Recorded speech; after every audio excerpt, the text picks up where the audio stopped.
tous, je vais vous lire le loup qui apprivoisait ses émotions.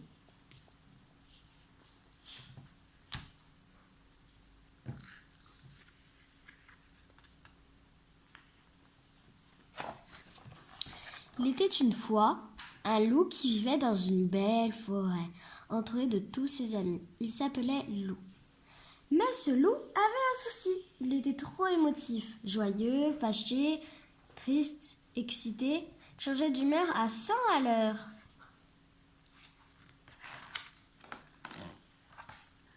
Ainsi, quand Loup était d'humeur joyeuse, il sifflotait le cœur léger, faisait des blagues, parlait aux arbres. Il était plein d'énergie et plein d'idées pour s'amuser. « Coucou, Joshua, tu viens à la chasse aux papillons avec moi ? Hé, gros Louis, si on faisait un chou géant à la chantilly ?» Cependant, si quelque chose le contrariait, il se renfrognait, explosait et envoyait tout le monde balader.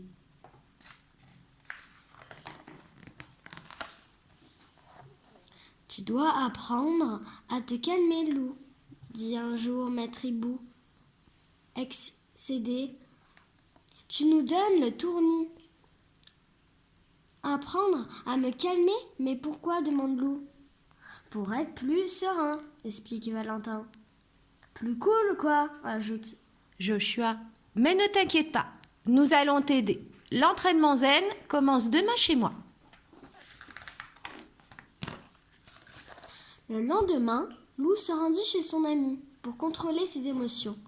Le yoga, c'est parfait, déclare Joshua, respire calmement et fais le vide en toi.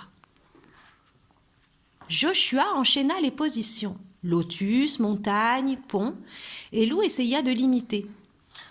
Oh là là, ce n'était pas facile, mais qu'est-ce que c'était rigolo. N'y tenant plus, Loup éclata de rire. On dirait que le yoga ne fonctionne pas avec toi, soupira Joshua.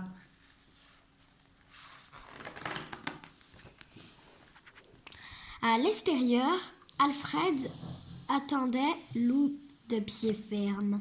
Rien de tel que le sport pour se défouler, dit-il. Je t'ai préparé un parcours spécial. Loup excité, prêt ? Et il fila comme une fusée. Derrière lui, Loup courait, sautait, rampait. Alfred s'arrêta au pied d'un arbre immense. On se retrouve en haut, crie-t-il en disparaissant dans les feuillages.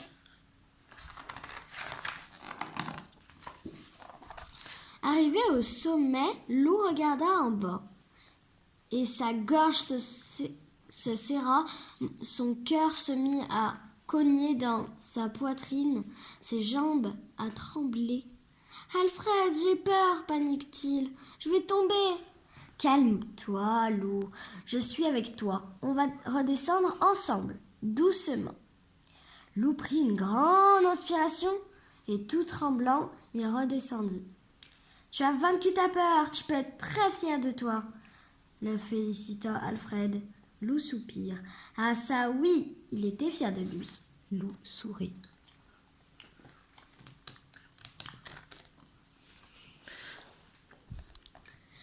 Tout ceci m'a mis en appétit, se dit Loup. Ça tombe bien, Gros Louis m'attend chez lui. Les pattes pleines de farine, Gros Louis était avec Louve dans la cuisine. Ils ont l'air de bien s'amuser tous les deux, pensa Loup, jaloux. Salut Loup, fit Gros Louis. Aujourd'hui, on prépare des macarons pour réussir ce gâteau délicat. Il faut suivre la recette pas à pas et être très patient. C'est un bon exercice pour toi, n'est-ce pas ? À ces mots, Louve éclata de rire.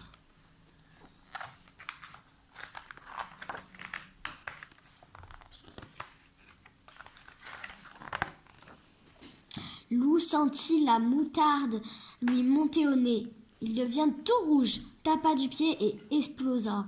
« C'est ça, moquez-vous de moi !» hurle-t-il, très en colère. « Je m'en fiche de toute façon. Je n'ai aucune envie de faire des gâteaux idiots avec des idiots. » « Voyons, Loup, que t'arrive-t-il » souffle Louve.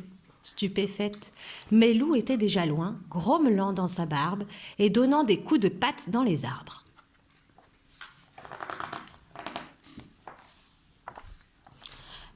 à peu, Lou ralentit son allure pour finir par se traîner comme un escargot, le cœur gros. Autour de lui, tout était devenu gris. Une larme roula sous sa joue. Je n'aurais pas dû m'énerver, renifla-t-il. Louve ne m'aimera plus jamais. Malheur, c'est moi l'idiot, comme je suis triste. Mais qu'est-ce qui arrive à mon super copain? Fit alors une voix derrière lui. C'était demoiselle Yeti.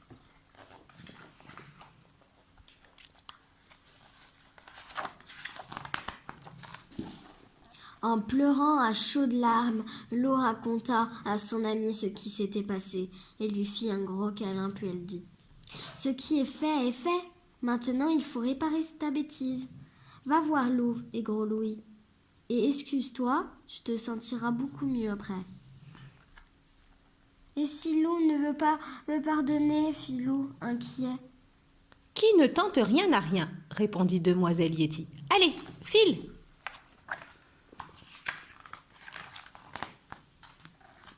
Tout honteux, Lou retourna frapper à la porte de Gros Louis. « Je vous demande pardon, les amis, fit-il. Je ne pensais pas que ce que je vous ai dit, ce n'était pas gentil. »« Excusez, acceptez, sourit Lou. » Lou et Lou se regardaient, des cœurs pleins les yeux. À l'amour s'émerveilla Gros Louis, attendri. À table, mes amis, les macarons sont prêts. Lou applaudit. Il se sentait léger. Et il était affamé.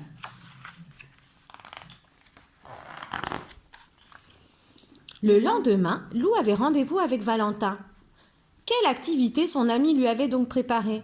En arrivant dans la clairière, Lou s'arrêta émerveillé. Devant lui se dressait une cabane magnifique. « Je l'ai construite hier, expliqua Valentin. Maintenant, c'est à toi d'imaginer ta cabane. Inventer, tu verras, ça fait un bien fou. » Plus excité que jamais, Lou disparut dans la forêt. Il revint les bras chargés de branchages et se mit aussitôt à l'ouvrage. Peu à peu, une drôle de cabane sortit de terre. « Il ne me reste plus que la porte et j'ai terminé, » annonce Lou. En fin de matinée, Lou pose la porte. Elle coinça. Il pousse et badaboum! La moitié de la cabane, de la maison s'écroula. « Tu fais les choses trop vite, Lou, se désola Valentin. Aussitôt, Lou devient tout rouge, tapa du pied et... Il prit une grande inspiration, fit 2 positions de yoga, puis calmement se remit au travail. Quand il eut terminé, Lou se frotta les pattes satisfait.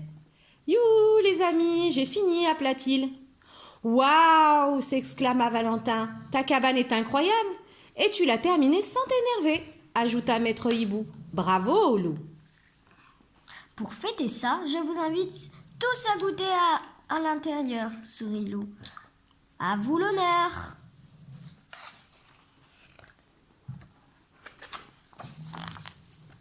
Dans la cabane de Lou, c'était vraiment charmant. Hélas, ses copains étaient à peine installés que la pluie se mit à tomber. « Dépliez les parapluies !» ordonna Lou ravi. « Vous allez voir comme c'est joli !» En un instant, la cabane se transforma en arc-en-ciel géant. Que d'émotion, applaudit Valentin. Cher Lou, tu nous en fais voir de toutes les couleurs, mais la vie est tellement plus drôle avec toi. Pour notre super ami, conclut Maître Hibou. Hip hip hip, Hurrah! Fin. Merci à tous d'avoir écouté l'histoire de Lou.